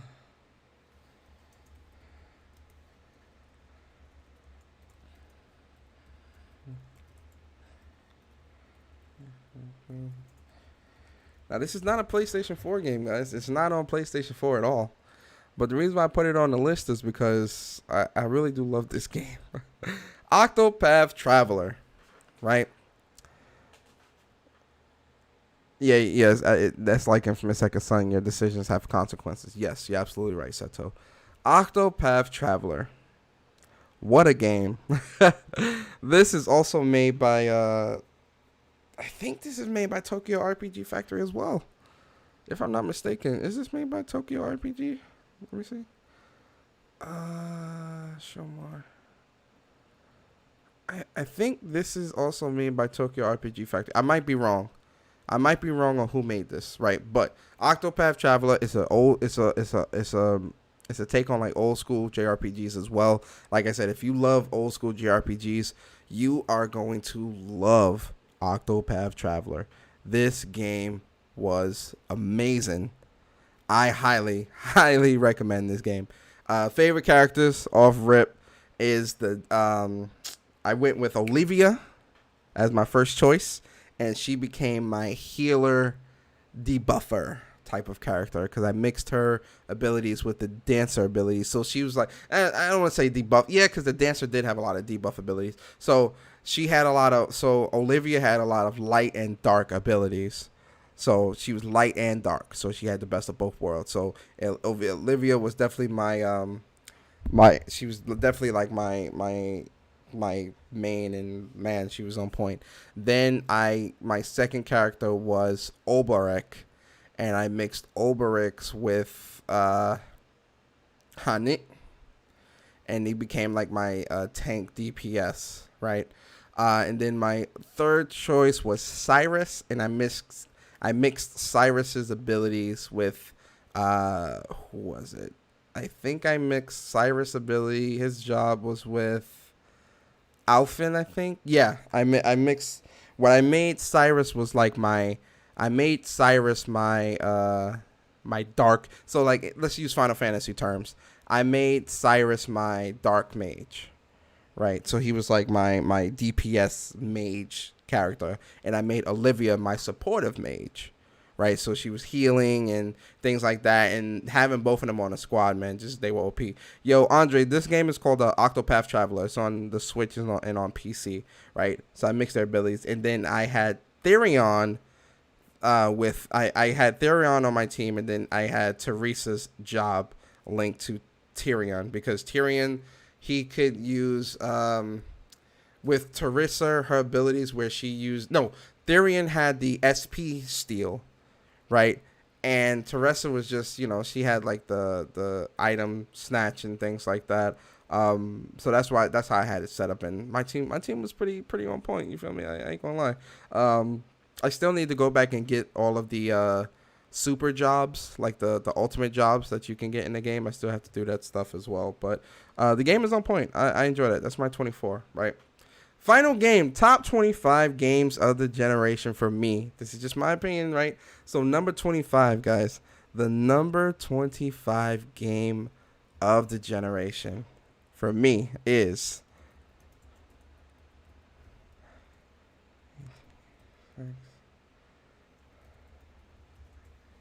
The number 25 game for me is... I had to put it there. I had to throw it there. You thought I was going to end this list and not have Order 1886 on this list? Are you crazy? Listen, to this day, the Order 1886 holds up. To this day, if you turned on Order 1886 now, this game still holds up this late at the end of the gen, because this game came out very, very early in the generation. This game still holds up now. Nah, no NBA. Nah, hell no. I don't play a lot of sports games. This game, I agree, Seto. This game needs a sequel bad. This game badly needs I need a sequel on PS5. I'm so serious. Like, I don't know what PlayStation has to do to get this IP back. I think PlayStation owns the IP. I don't think Ready or Dawn, because Ready or Dawn is owned by is it PlayStation? Excuse me, is it Facebook? I forget who owns Ready or Dawn now. But I believe PlayStation owns this IP. I could be wrong. There. We need a part 2. I need a part 2 of this bad.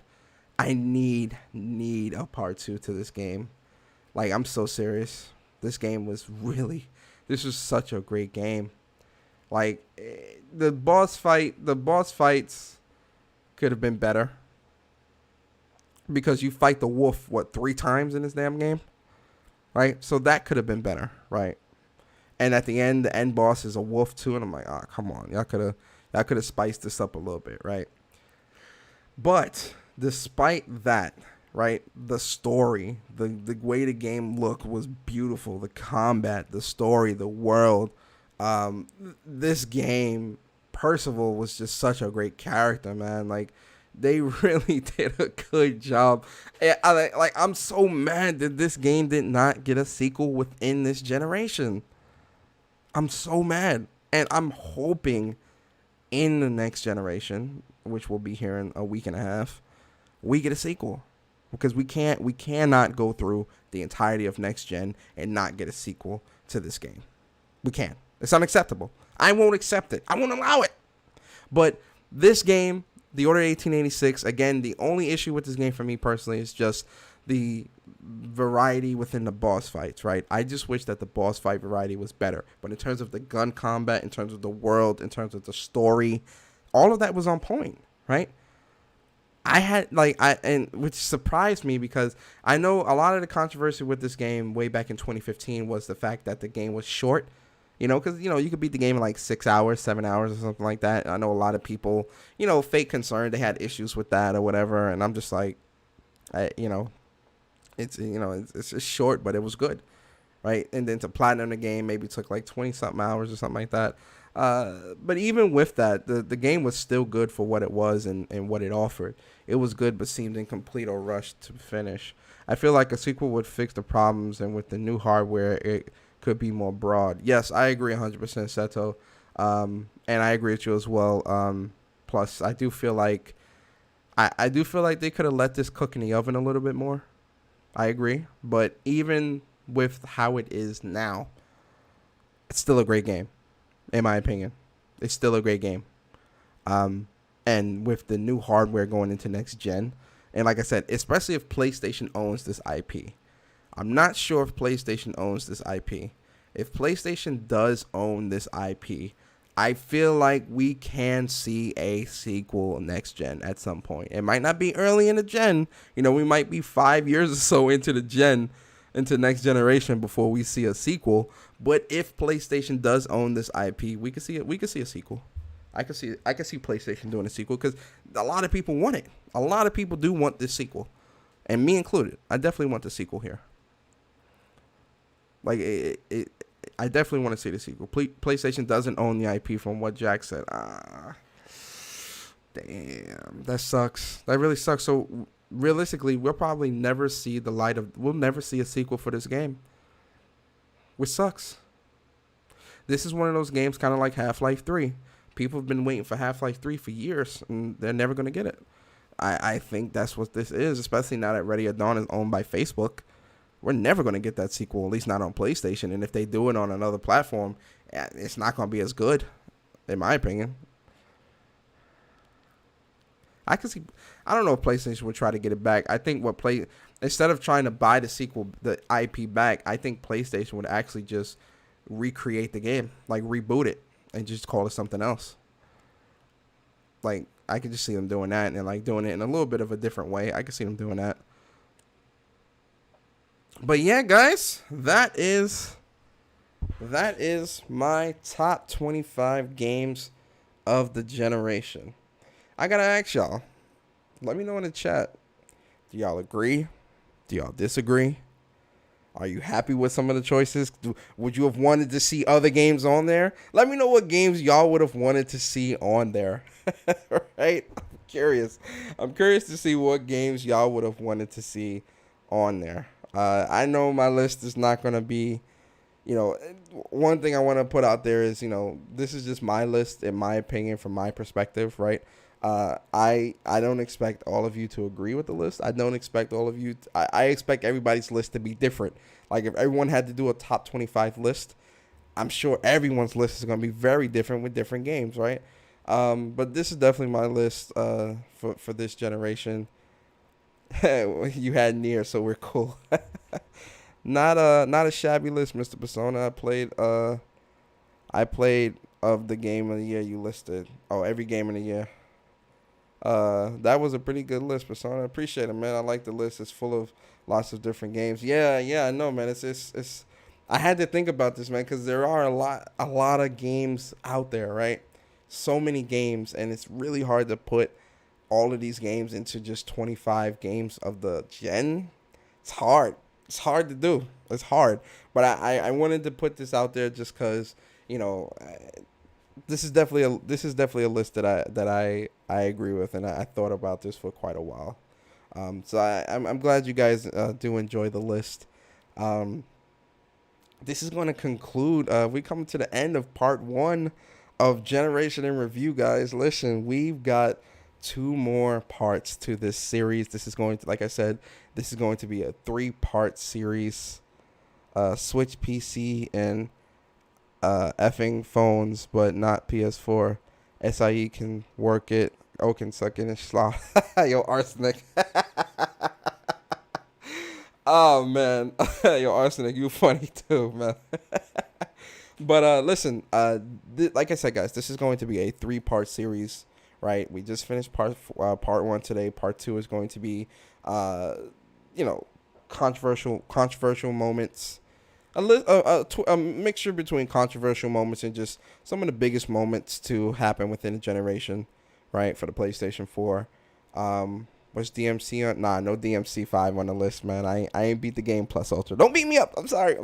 I didn't finish the game yet. I actually have the DMC 5 special edition pre-order for the PS5, and I'm gonna play it and complete it on there. That's what I'm gonna do. So once I beat the game, then I'll be able to talk about it in depth.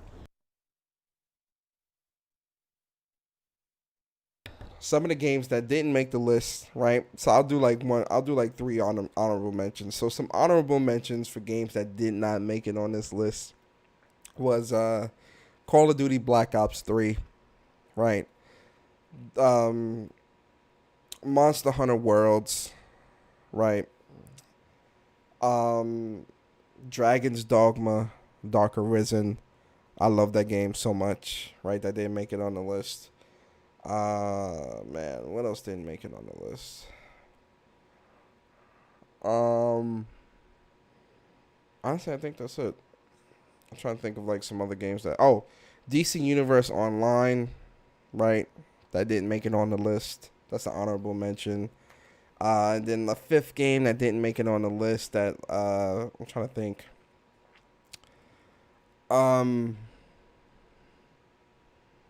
think that's really it in terms of games that didn't make it on the list for me.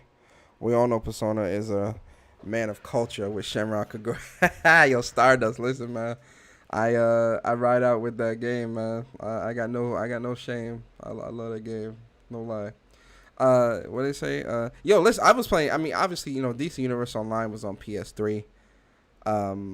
But when it came to PS4, it was just that much better because they made it 60 frames and all this other stuff. So that's why I love the game so much the way I do.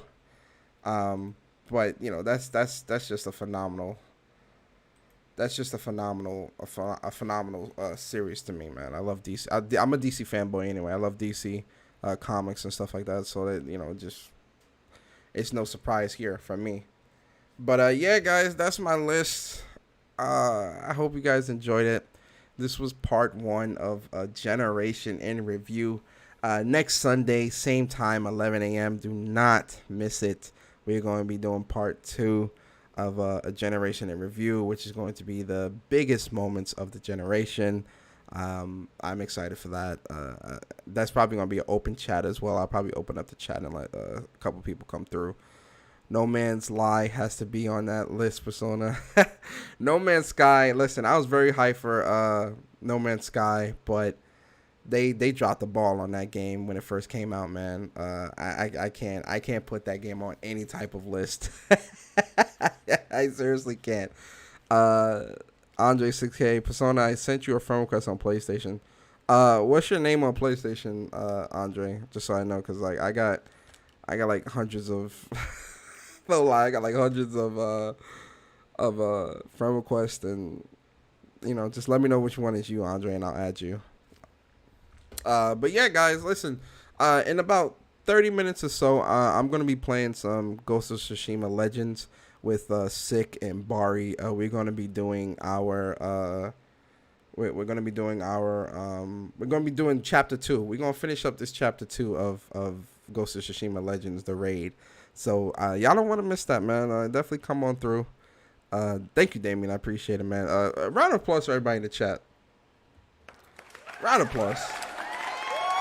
I appreciate y'all. Y'all know I appreciate y'all from the bottom of my heart. Y'all are great people. You understand? Day one supporters, all the new supporters. I appreciate y'all. I hope you guys enjoy the content on the channel. We're going to continue to grow. We're going to continue to get better. Content's going to get better, improve. Production values is going to grow. We just going to be on point. Nah, we didn't finish it last night, Plus Ultra, man. We got tired. We was up to like 2 in the morning. And we got to the end part, but, we were just so tired. We kept failing. So we were just like, you know what? We're just going to do this again tomorrow. So, yeah, we doing it today. So we're doing it today. So don't Don't miss that. That's gonna be fire. But yeah, I appreciate y'all, man. Thank y'all so much for coming through, man. I hope you guys enjoy your Sunday. Also enjoy your week. Please be safe. Who said damn near every game Sony published they own the rights to? I'm not sure. Who said that, Arsenic. But yeah, appreciate y'all, man. Enjoy y'all week, and I'll see y'all